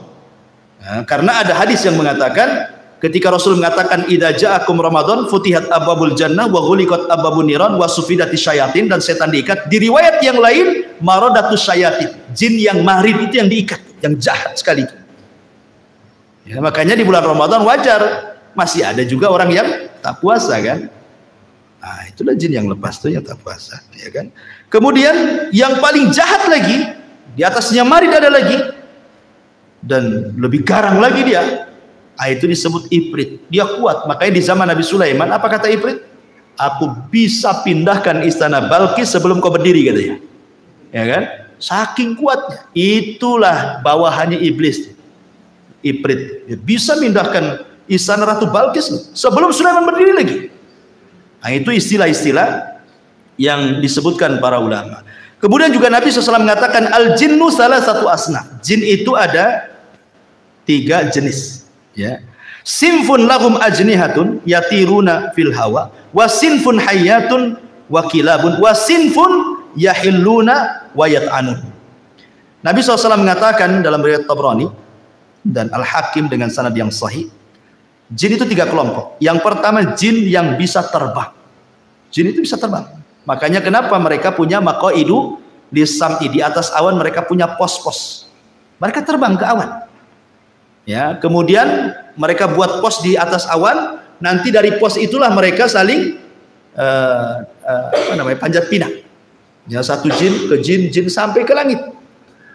Kemudian yang paling atas mendengarkan ucapan malaikat. Disitulah mereka mencuri dengar. Kemudian akhirnya disampaikan ke jin yang bawahnya sampai yang di pos yang di atas awan itu. Baru setelah itu dia turun ke bawah terbang, cari dukun. Kemudian jualanlah kalimat-kalimat wanipiro kan itu. Ini saya punya kabar bagus. Terjadi kerjasama antara jin dan dukun. Itu pun kalimat yang hak dicampur adukan 99 kedustaan. Ya, baik. Kemudian ada jin yang berbentuk ular dan anjing. Ya, ada jin itu yang berbentuk ular dan anjing. Bahkan Syekhul Islam Ibnu Taimiyah rahimahullahu taala bahwa jin itu bisa menyerupai apa saja. Bisa menyerupai apa saja, kecuali nabi. Enggak bisa. Jin tidak bisa menyerupai nabi. Tapi selain nabi bisa. Ya. Bisa menyerupai, makanya kenapa saya pernah bertanya kepada salah satu guru saya. Waktu saya belajar di Yaman, belajar kitab Fathul Majid, Syarah Sahih kitab Tauhid. Jadi saya tanya, namanya Syekh Adnan, ya, Syekh, saya kebiasaan di kampung saya cerita, agak panjang ceritanya. Waktu saya di kampung di Jawa Barat, di Majalengka sana, ada tukang mabok. Ya. Jadi zaman dulu preman-preman itu, mereka bukan kayak sekarang merek-merek Homer itu kan macam-macam ya. Kalau dulu kan paling tinggi cap janggut, ya kan? Anggur cap janggut. Ya, kalau dulu kan, itu sudah mabok tuh minum itu. Jadi preman-preman desa ini buatlah lomba mabok-mabokan. Karena satu botol tidak puas, akhirnya apa? Dicampur dengan spiritus. Jadi campur dengan spiritus. Kurang kuat juga dicampur dengan pil BK. Untuk pil BK untuk anjing gila. Jadi dioplos tuh. Bayangkan, anggur kasih spiritus, kasih pil BK. Gimana? Overdosis mati. Mati kepala preman itu mati. Beberapa orang mati, preman juga mati itu gara-gara overdosis. Jadi zaman bahula kan, zaman dulu itu preman tuh paling takut dengan hantu. Orang-orang dulu kan takut kalau cerita-cerita setan itu karena banyak tahayulnya orang-orang desa. 1 minggu nggak ada orang berani keluar gara-gara kematian itu, karena nggak wajar matinya kan. Akhirnya banyaklah tahayul orang-orang desa. Oh, katanya aku melihat preman itu sedang duduk di jembatan katanya. Ya, di tempat saya itu ada namanya jembatan Harewos. Nah, di situ ada, di Harewos itu katanya ada dia sedang duduk. Jadi saya tanyakanlah cerita ini kepada Syekh Adnan. Mungkin nggak saya bahwa orang mati ini bisa hidup lagi? Karena ini cerita nyata gitu. Ini dongeng dari desa saya, ya, di Majalengka sana. Katanya saya itu mungkin saja. Tapi bukan orang mati itu hidup lagi, bukan itu. Tetapi itu adalah jin korin. Setiap manusia itu punya jin korin, kata Syekh. Lah, yang tahu tentang sifat kita, ya bentuk kita itu jin korin kita, karena sejak lahirnya sudah ada pada badan kita kan gitu. Sehingga dia tahu sifat kita, bentuk kita apa. Sehingga dia memungkinkan dia tasyakul persis seperti kita. Jadi ketika dia mati, jinnya ini sudah menakut-takuti orang. Karena sudah tugasnya selesai, memberikan wasus orang sudah mati kan. Berarti jin di keluar, dialah jadi jin yang bebas. Akhirnya nakut-takuti orang. Boleh jadi itu jin korin. Nah, jadi ada jin itu yang berubah bentuk seperti itu, kayak manusia. Bahkan Syekhul Islam mengatakan bahwa ada di sebuah tempat itu, di gunung-gunung, di lembah-lembah itu, jin-jin itu sengaja berubah bentuk jadi manusia, seolah-olah mereka menganggap penunggu di situ. Makanya dulu di zaman jahiliyah kalau lewat di sebuah tempat, maka mereka akan berlindung kepada penghuni tempat itu, kan orang jahiliyah itu. Wahai penunggu tempat ini, gitu kan, tolong jangan ganggu saya, ya, saya mau jalan. Akhirnya ngasih sesajen. Maka dari situlah turun ayat wa innahu kana rijalun minal insi ya'udzuna birijalin minal jinni fazaduhum rahaqa. Turun ayat itu. Ya. Dan ada sebagian kalangan dari manusia meminta bantuan, meminta perlindungan kepada sebagian jin, akhirnya menambah kekufuran. Yang anehnya lagi, jin yang dulunya dimintai perlindungan, jinnya masuk Islam, dianya masih kufur. Kan tidak tahu kalau jinnya masuk Islam, kan yang lain nggak nampak. Kan itu ya. Masyaallah muslimin yang dimuliakan. Kemudian juga yang ketiga, ada jin yang lepas dan berjalan ke sana kemari. Ya. Jadi inilah 3 jenis jin. Baik, kalau ada yang bertanya, bagaimana jin itu akan diazab oleh Allah Subhanahu wa taala dengan api sementara dia tercipta dari api? Jin masuk neraka, dihisab oleh Allah sama dengan manusia.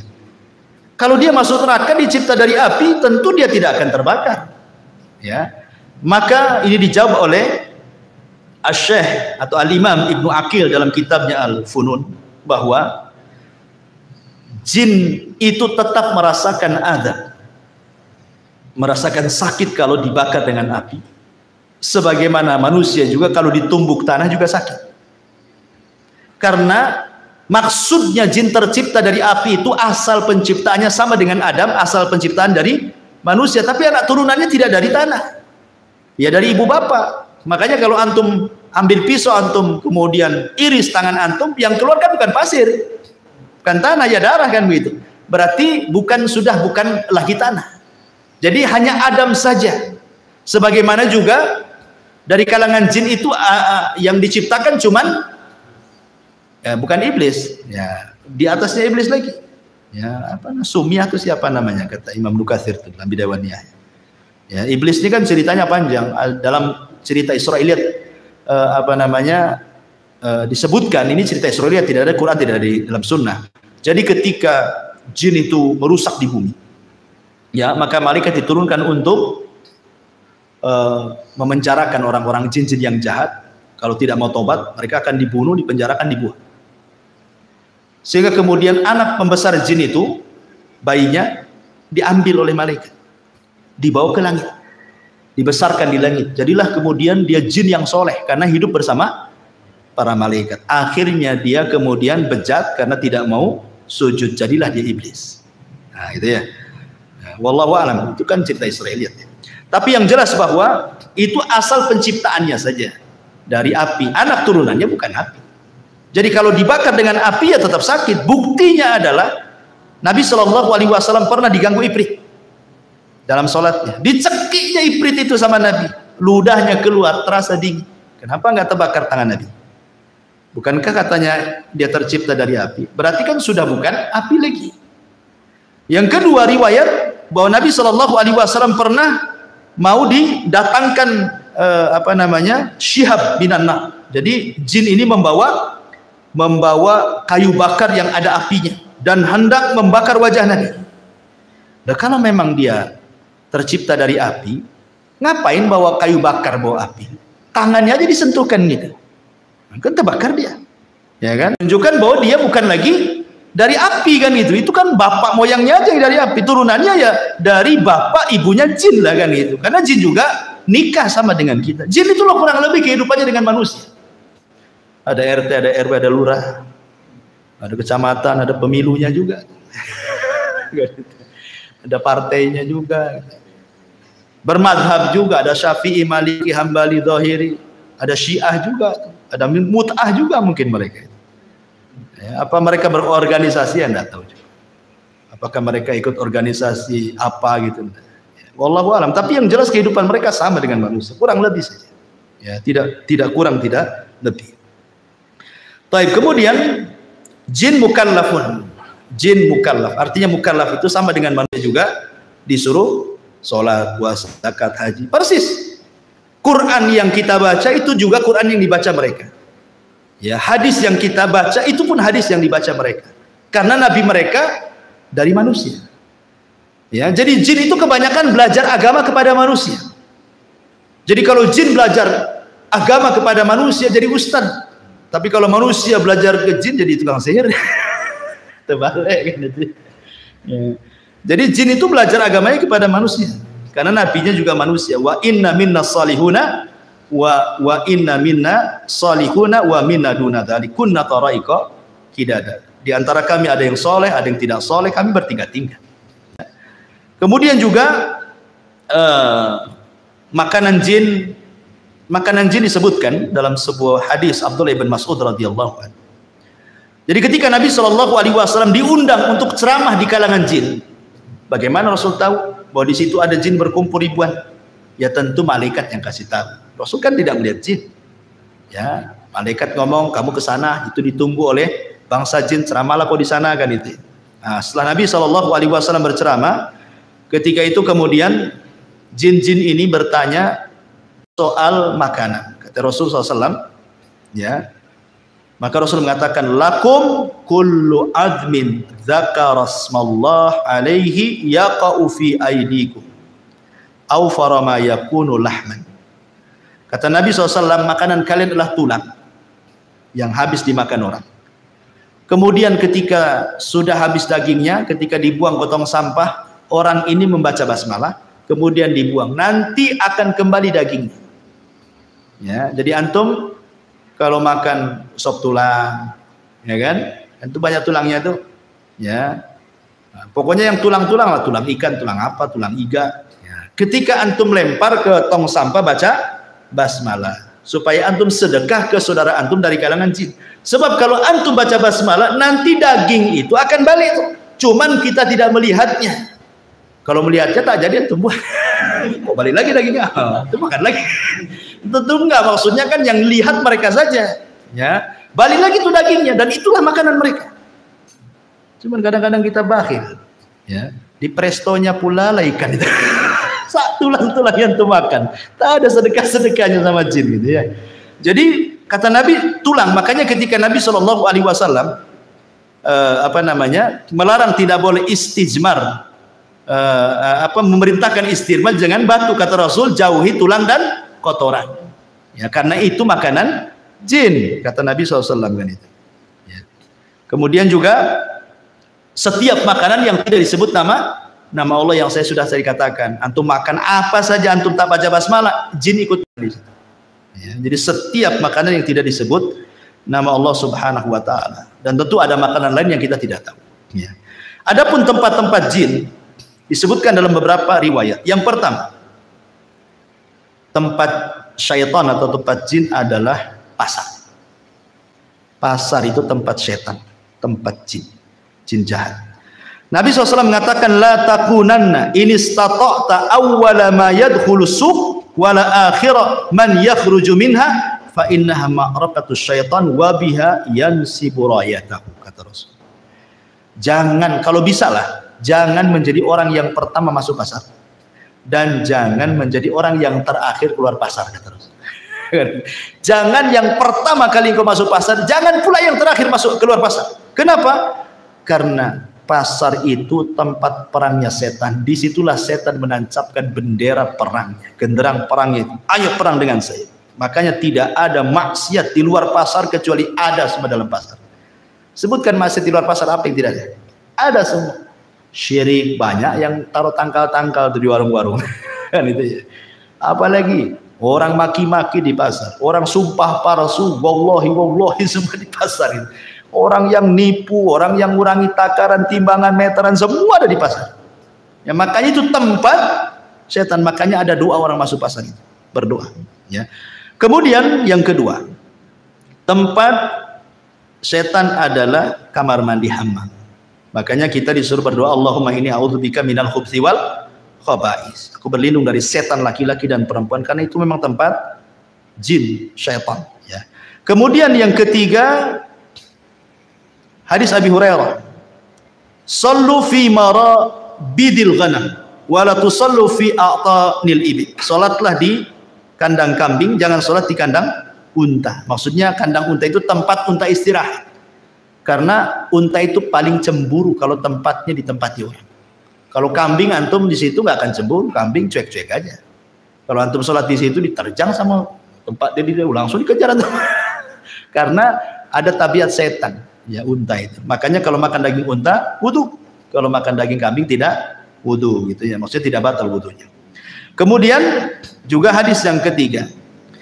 Kata Imam Ibnu Taimiyah rahimahullah, al-amakinul lati yunha 'anis salati fiha ka'atanil ibil wal hammami wa hiya al-ma' wasyaitan. Wa kadzalika ma yusafiru ilaihi ba'dun nas minal magharati wa nahwihi minal jibali qasirin li ta'dim tilkal buq'ati bisyami wa misra wal jazirati wal khurasan wa ghairiha wa kullu mawdi'in tu'addimuhun nas ghairal masajid wa masyairil hajj fa innahu ma'wa syaitan. Ya, kata Ibnu Taimiyah, tempat-tempat yang diagungkan manusia, yang tidak ada perintah untuk mengagungkan, maka di situ tempat setan. Ya. Pokoknya kalau ada tempat-tempat diagungkan manusia, pada Allah tidak memerintahkan untuk mengagungkannya, kata Ibnu Taimiyah, di situlah tempat setan. Ya. Ya macam-macam, tak kuburan atau tempat keramat gitu ya, gua-gua tertentu, bukit-bukit, kawah-kawah dan yang lainnya, maka kata Ibnu Taimiyah itu tempat setan. Kemudian hadis Abu Qatadah, hadis Qatadah dari Abdullah ibn Sarjis radhiyallahu an, Nabi SAW mengatakan naha an yubala fil hujri, Rasul melarang tidak boleh kencing di lubang. Ya, lah itu kalau toilet itu kloset ada lubangnya, bukan, maksudnya di tempat yang terbuka, maksudnya tadi hutan, tadi padang pasir ada lubang di situ kan, jangan kencing di lubang. Kata Qatadah ketika ditanya kenapa alasannya, maka beliau mengatakan innaha masakinul jin, bisa saja di situ dijadikan tempat jin. Ya, pokoknya kalau kencing lihat-lihat ada lubang enggak, takutnya lubang ular pula juga di situ kan, keluar bahaya tuh ya. Kemudian Imam Nawawi juga mengatakan as-salatu fi ma'was syaitan makruhatun bil ittifaq. Salat di tempat yang di situ sudah dijelaskan tempat setan hukumnya makruh. Seperti tempat-tempat minuman khamar, diskotik, bar-bar, tempat maksiat. Nah, itu tempat setan di situ. Jangan sholat di situ, makruh. Ya. Nah, jadi termasuk juga beliau mengatakan wal kanais wal biya'i wal khususi wa nahwi dzalik. Termasuk juga di kanais, tempat-tempat ibadahnya non muslim, ya kan? Dan begitu seterusnya, tidak boleh sholat di situ, makruh. Taib. Kemudian yang terakhir karena waktu juga membahas tasyakul wa tasawur al-jin, bahwa jin bisa tasyakul, bisa beralih rupa karena izin Allah Subhanahu wa taala. Tetapi ingat bahwa tidak semua jin bisa beralih rupa kecuali sudah menghabiskan semua tenaganya. Sebenarnya kalau jin itu beralih rupa, ikhwan, berarti dia sudah lemah sebenarnya. Jadi kalau seandainya antum jalan kemana lah, di kuburan mana gitu, di Tamiang atau di mana gitu ya kan, kok nampak ada pocong gitu ya, berarti itu jin, setan itu sudah menghabiskan tenaganya, sudah lemah dia. Jadi nggak perlu takut lagi gitu maksudnya. Lemah kalau jin sampai kemudian beralih rupa sudah menghabiskan tenaganya ya. Jadi justru kalau makin berani dia lemah sebenarnya, cuman kita tidak, kita yang takut kan gitu. Kemudian juga ada yang mengatakan dalam sebuah referensi itu bahwa sebenarnya jin itu beralih rupa karena dukun. Jadi di kalangan jin itu ada dukun juga. Jadi dia datang ke dukun jin, dimantra-mantrai, maka dia akan menjelma seperti apa. Jadi dukun itulah dukun dari kalangan jin yang merubah dia sehingga dia ingin jadi apa gitu ya. Dan itu akhirnya menakut-nakuti manusia. Ada juga jin itu beralih rupa maksudnya mewarnai dirinya. Nah, diwarna-warnai dirinya supaya nampak ada kaibat, ada apa gitu ya. Kalau kita jalan di kegelapan tuh seset, ada apa aja gitu ya, tahu warna apa, bisa saja ya, karena sekali lagi mereka tidak bisa menyakiti kita, mereka itu hanya menakut-nakuti saja ya, mereka menakut-nakuti dan mereka akan mencari semua media bagaimana kita takut ya, entah lewat angin, entah lewat bayang-bayang, entah lewat suara, entah lewat mimpi, begitu. Nah, umpamanya seorang penakut dalam rumah nih, sendirian. Ya, pertama PLN mati, yang kedua hujan lebat, yang ketiga apa lagi? Tetangga pula anjing berisik. Hari Jumat kliwon lagi. Gimana? Kalau penakut ikhwan, padahal itu gorden tuh goyang-goyang kena angin, antum sangka di situ ada setan kan itu? Ya memang ada setannya sebenarnya, karena setan itu akan masuk di bayang-bayang, digoyang-goyang, di suara angin, di suara apa saja, pokoknya setan itu berusaha menakuti antum supaya antum takut.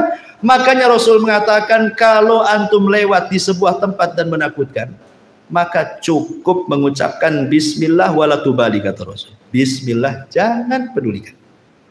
Kata Rasul cuma simpel saja, baca bismillah, jangan pedulikan. Banyak istri antum nih ya takut ya, kan ada wanita-wanita yang penakut, Mungkin karena sejak kecil sudah ditakut-takuti orang tuanya jangan keluar, nanti ada setan. Akhirnya sampai besar pun terpengaruh dengan bahasa itu. Nengok sinetron pula isinya suser ngesot kan gitu. Semua film setan juga. Akhirnya kan kepikiran tuh.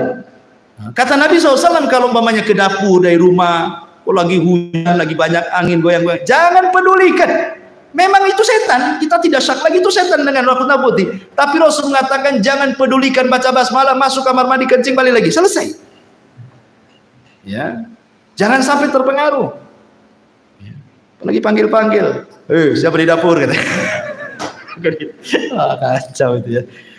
Baik, saya kira ini sampaikan, lama pula kajian kita. Subhanallah bihamdika, asyhadu an la ilaha illa anta astaghfiruka wa atubu ilaik. Allah ta'ala alam. Assalamualaikum warahmatullahi wabarakatuh.